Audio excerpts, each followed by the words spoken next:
श्री स्वामी समर्थ. स्वागत आहे तुमचं माझ्या चॅनलमध्ये. गुरुपौर्णिमेच्या निमित्त आपण प्रत्येक जण काही ना काही सेवा करत असतो. ज्याला जशी जमेल, जेवढी झेपेल तेवढी सेवा करण्याचा तो प्रयत्न करत असतो. घरातील जबाबदाऱ्या, अडचणी जे काही आपल्या आयुष्यात आहे त्या सगळ्यांना सांभाळून आपण काही ना काही स्वामींची सेवा करण्याचा प्रयत्न करत असतो. पण कधी कधी असं होतं की आपल्याला सेवा करू वाटत नाही. आपल्याला कुठलीच देवाची किंबहुना आपल्याला कोणतीही कसलीही सेवा करू वाटत नाही.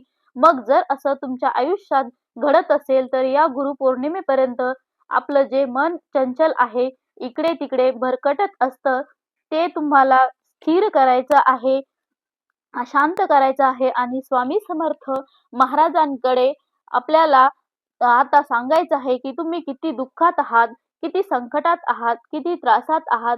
नेहमी आपल्याला असं वाटत असतं की मला माझ्या इच्छेप्रमाणे जगायचं आहे, मला हे हवं आहे, मला ते हवं आहे.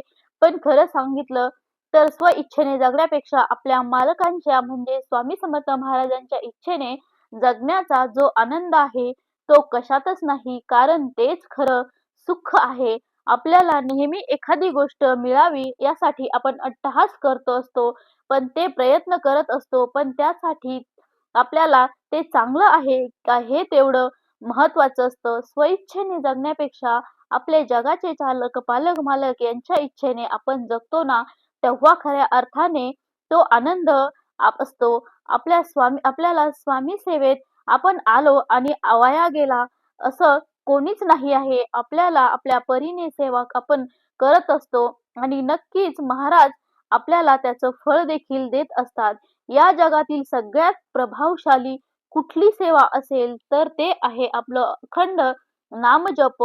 कधीही, कुठेही, केव्हाही आपण हे नामजप करू शकतो.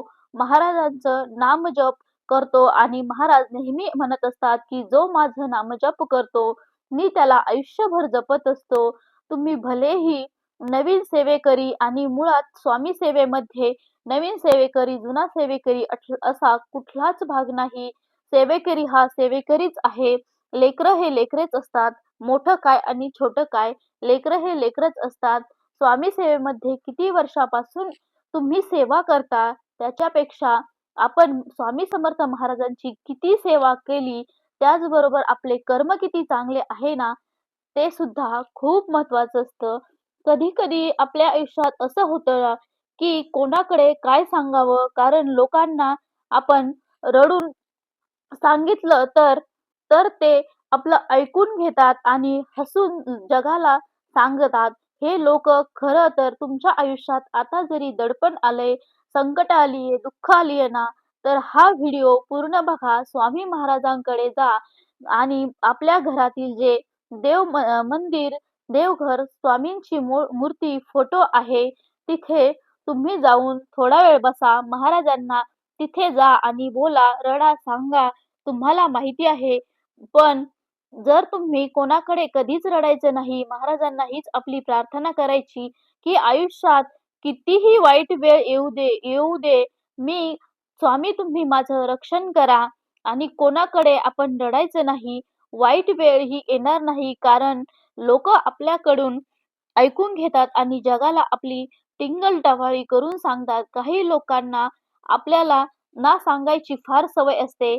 एकाला एक प्रकार असतो सांगतो आणि तो ऐकून दुसऱ्याला आपलं सांगत बसतो.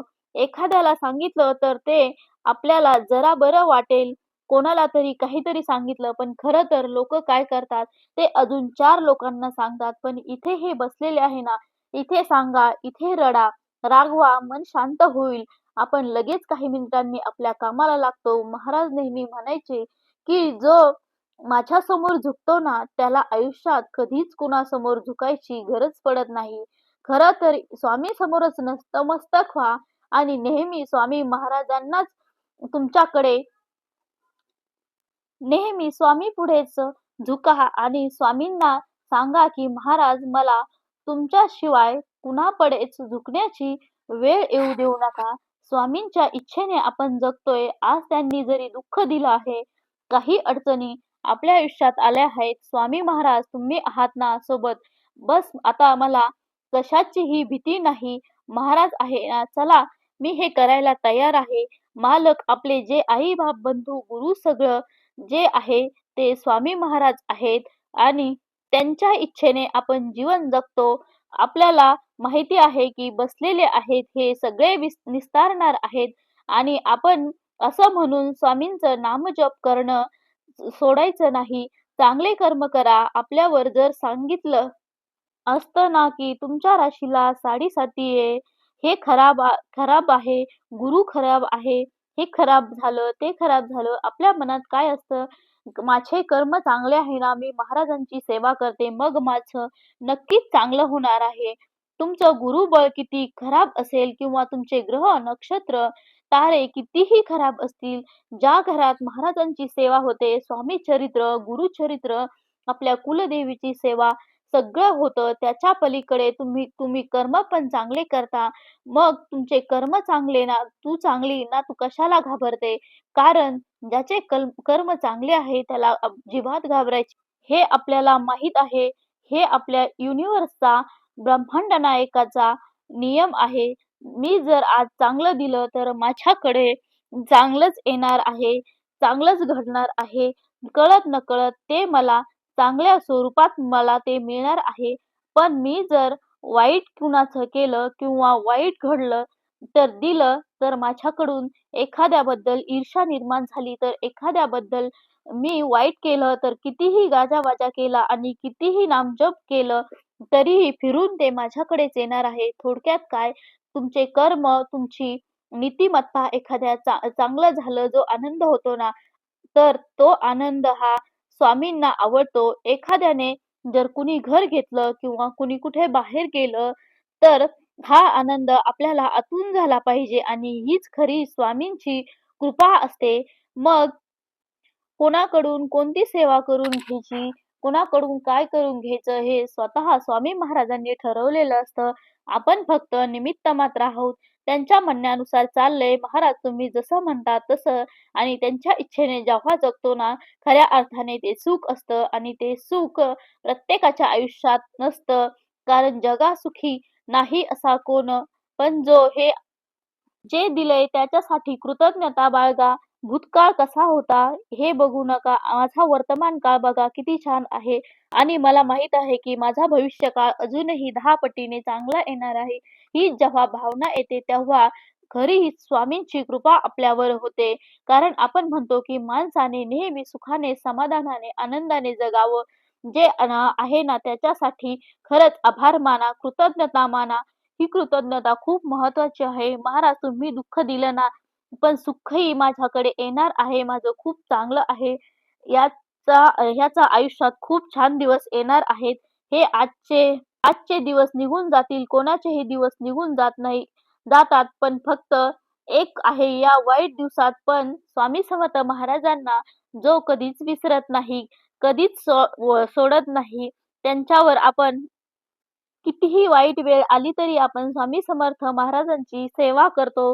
ती सेवा कधीच सोडत नाही. तेव्हा स्वामींची आपल्यावर अखंड कृपा होते आणि आपला आत्मविश्वास वाढतो. नामजप ही एक एवढी महत्वाची सेवा आहे की कितीही परीक्षा घेतली तरीही आयुष्यात कितीही वाईट घडलं, पण त्यांच्यापासून ही नामस्मरणाने त्यामुळे मार्ग हा सापडतोच.